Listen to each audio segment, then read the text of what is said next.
Bismillahirrahmanirrahim. Assalamualaikum warahmatullahi wabarakatuh. Innal hamdalillah nahmaduhu wa nasta'inuhu wa nastaghfiruh wa na'udzu billahi min syururi anfusina wa min sayyiati a'malina. May yahdihillahu fala mudhillalah wa may yudlil fala hadiyalah. Asyhadu an la ilaha illallah wahdahu la syarikalah wa asyhadu anna Muhammadan abduhu wa rasuluh. Qala Allah Ta'ala, ya ayyuhan nasu taqu rabbakumul ladzi khalaqakum min nafsin wahidah wa khalaqa minha zawjaha wa batha minhuma rijalan katsiran wa nisaa'a wa taqullaha alladzi tasaaluna bihi wal arham innallaha kana 'alaikum raqiba. Alhamdulillah, segala puji hanya milik Allah, hanya kepadanya kita memuji, meminta pertolongan serta bertobat dari dosa-dosa kita. Hanya kepadanya pula kita meminta agar dijauhkan dari keburukan-keburukan diri kita serta dosa-dosa yang pernah kita lakukan. Barang siapa yang Allah telah berikan petunjuk hidayah, niscaya tidak akan ada yang mampu menyesatkannya. Dan barang siapa yang Allah telah biarkan dia tersesat dikarenakan dia tidak mau belajar, maka tidak akan ada yang mampu memberikan ia petunjuk. Allah Subhanahu wa Ta'ala mengingatkan kita di dalam ayatnya, ya ayyuhalladzina amanu taqullaha haqqa tuqatih wa la tamutunna illa wa antum muslimun. Hai sekalian orang-orang yang beriman, bertakwalah kepada Allah, takutlah dengan sebenar-benarnya takut, dan janganlah sekali-kali meninggal dunia kecuali berada dalam kondisi beragama Islam. Alhamdulillahirabbil alamin. Kembali kita memuji kebesaran Allah Subhanahu wa Ta'ala karena sampai saat ini Allah masih memberikan berbagai macam nikmatnya untuk kita semua. Di antara nikmatnya yang paling besar adalah nikmat iman dan nikmat Islam. Jikalau nikmat iman dan Islam dicabut di dalam diri kita, sungguh kita merupakan orang yang rugi, dunia maupun dan akhirat. Salawat serta salam semoga senantiasa tercurahkan kepada Nabi Allah Muhammad SAW beserta kepada seluruh sahabat dan keluarganya, dan tentunya kepada seluruh kaum muslimin yang berusaha untuk menghidupkan sunnah-sunnah Nabi Allah Muhammad SAW. Sahabat MI Ummu Sabri yang insya Allah dirahmati oleh Allah Subhanahu wa Ta'ala, pada kesempatan yang berbahagia ini insya Allah kita akan mengangkat satu tema dengan judul adab-adab berdoa kepada Allah Subhanahu wa Ta'ala. Ya, telah dijelaskan oleh para ulama tentang adab-adab berdoa kepada Allah. Jika kita adalah seorang siswa, tentunya kita harus memiliki adab yang baik kepada guru kita ketika kita ingin menyampaikan pendapat kita. Begitu pula ketika kita adalah seorang anak di rumah, tentunya kita harus memiliki adab yang baik kepada orang tua kita jika kita ingin menyampaikan atau meminta sesuatu. Begitu pula ketika kita ingin menyampaikan hajat kita kepada Allah Subhanahu wa Ta'ala, tentunya kita harus memiliki adab yang mulia kepada Allah Subhanahu wa Ta'ala. Ada beberapa adab yang dijelaskan oleh para ulama sebelum kita berdoa. Di antara adab-adab tersebut adalah yang pertama, hendaknya kita beristighfar terlebih dahulu. Ya, beristighfar terlebih dahulu. Mengapa harus beristighfar? Karena secerdas apapun manusia, ia tidak akan mampu untuk menghitung dosa dan maksiat atau kesalahan yang ia perbuat dalam satu hari, baik dosa fisik ataupun dosa batin. Oleh karena itu Allah Subhanahu wa Ta'ala memerintahkan nabinya untuk senantiasa beristighfar sebagaimana yang terdapat dalam Quran surah An-Nasr ayat 3. Fasabbih bihamdi rabbika wastaghfir innahu kana tawwaba. Maka bertasbihlah dengan memuji Tuhanmu, mohonlah ampun padanya, sesungguhnya dia maha menerima tobat. Kemudian Nabi SAW bersabda, sesungguhnya aku beristighfar kepada Allah dan memohon ampun kepadanya sebanyak 70 kali. Hadis riwayat Bukhari. Di antara istighfar yang diajarkan oleh Nabi SAW untuk kita sering baca adalah istighfar yang dilantunkan oleh Nabi Yunus alaihissalam ketika beliau berada di dalam perut ikan. Istighfar ini merupakan istighfar yang istimewa. Ya, istighfar ini merupakan istighfar yang istimewa karena di dalamnya terdapat 3 poin penting. Yang pertama adalah tauhid, mengesahkan Allah Subhanahu wa Ta'ala. Yang kedua adalah tasbih, yaitu memuji Allah Subhanahu wa Ta'ala. Dan yang ketiga adalah istighfar, yaitu yang terdapat dalam Quran surah Al-Anbiya ayat 87, La ilaha illa anta subhanaka inni kuntu minadh dhalimin. Tidak ada sesembahan yang berhak diibadahi kecuali Allah Subhanahu wa taala. Maha suci Engkau, sungguh aku termasuk orang-orang yang zalim. Ya. Nabi SAW adalah hamba manusia yang dosanya telah diampuni oleh Allah Subhanahu wa taala yang dulu maupun yang akan datang. Akan tetapi beliau senantiasa beristighfar kepada Allah karena istighfar merupakan amalan yang dicintai oleh Allah Subhanahu wa taala. Ya.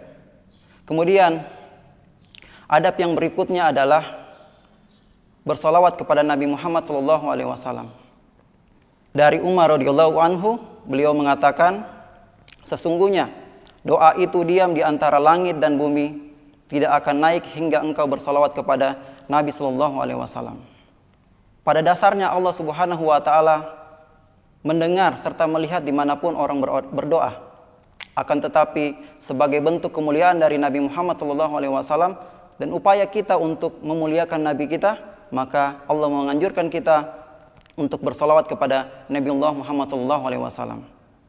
Kemudian adab yang berikutnya adalah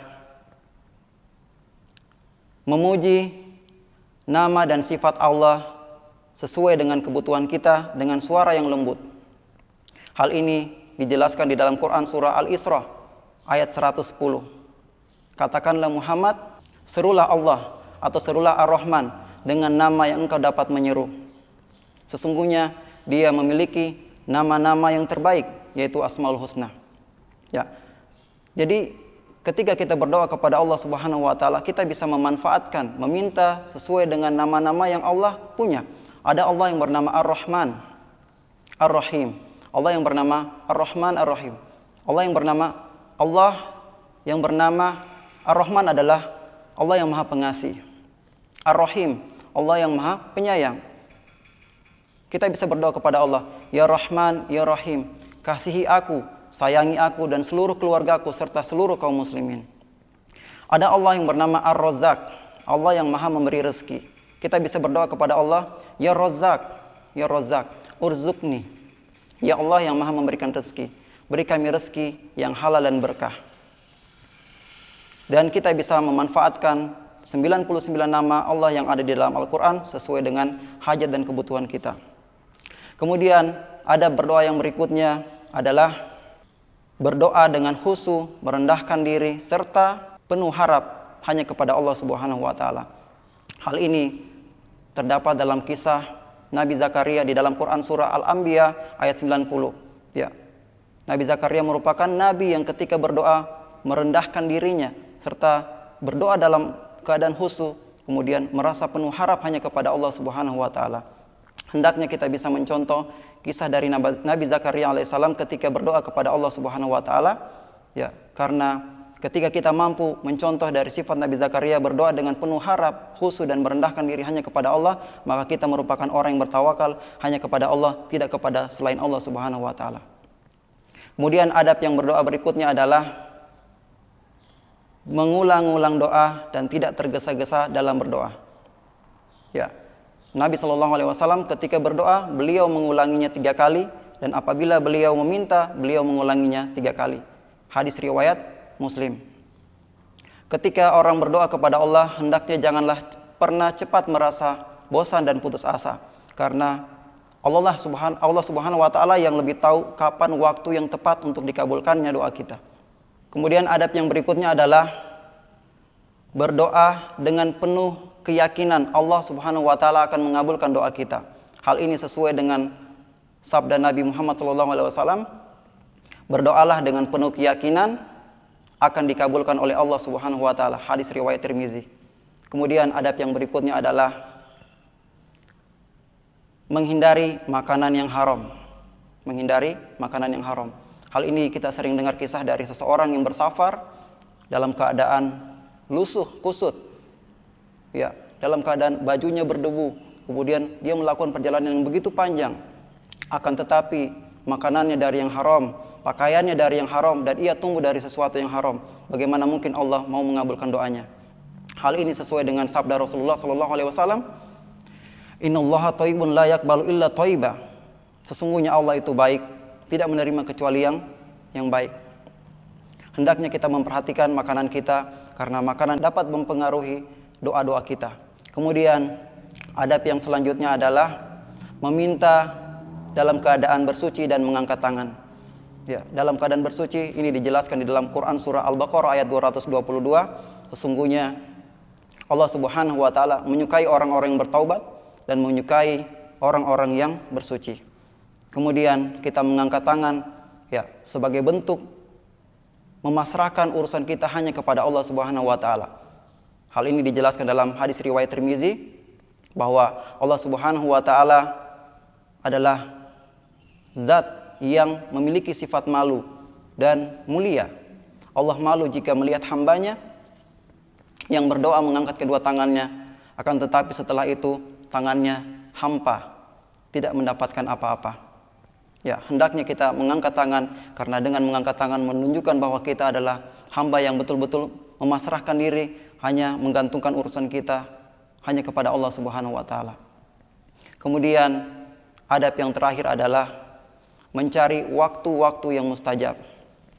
Waktu-waktu yang mustajab adalah waktu di mana Allah Subhanahu wa taala mudah untuk mengabulkan doa-doa kita. Di antara waktu yang mustajab, yang pertama adalah di antara azan dan iqamah. Yang kedua adalah di setiap sujud dalam salat kita. Kemudian di tahiyat akhir sebelum salam. Kemudian di sepertiga malam, di waktu orang yang sedang tidur, ini merupakan waktu yang mustajab. Kemudian di waktu sahur, di waktu orang sedang melaksanakan ibadah puasa, dan di waktu berbuka. Kemudian di hari Jumat, di penghujung hari Jumat, setelah sholat asar sampai menjelang waktu masuk sholat maghrib. Kemudian ketika turun hujan, dan yang terakhir adalah ketika orang bersafar. Ya, teruslah berdoa, karena doa adalah sesuatu yang istimewa yang Allah berikan kepada kita. Doa adalah senjata bagi umat muslim. Jika ada seseorang yang terus berdoa kepada Allah Subhanahu wa taala pagi, siang dan malam, akan tetapi doanya belum diijabah oleh Allah Subhanahu wa taala, maka ketahui bahwa Allah Subhanahu wa taala mengabulkan doa kita dalam 3 cara.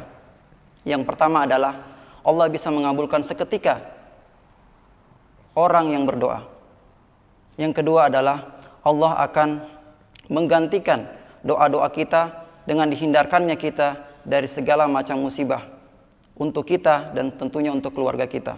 Dan ini yang kita sering lupa, ya, bahwa Allah Subhanahu wa taala begitu banyak memberikan nikmat untuk kita, di antaranya dihindarkan kita dari berbagai macam musibah.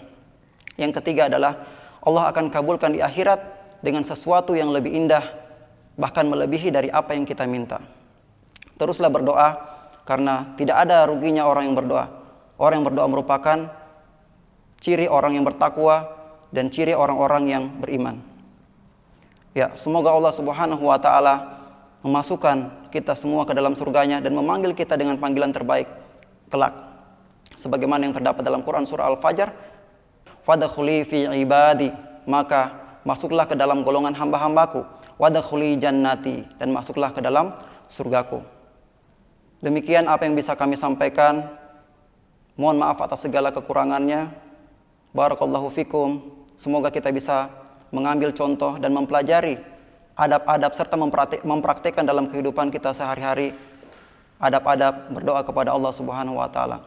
Barakallahu fikum. Subhanakallahumma wa bihamdika asyhadu an la ilaha illa anta astaghfiruka wa atubu ilaik. Wa sallallahu ala nabiyyina Muhammad walhamdulillahi rabbil alamin.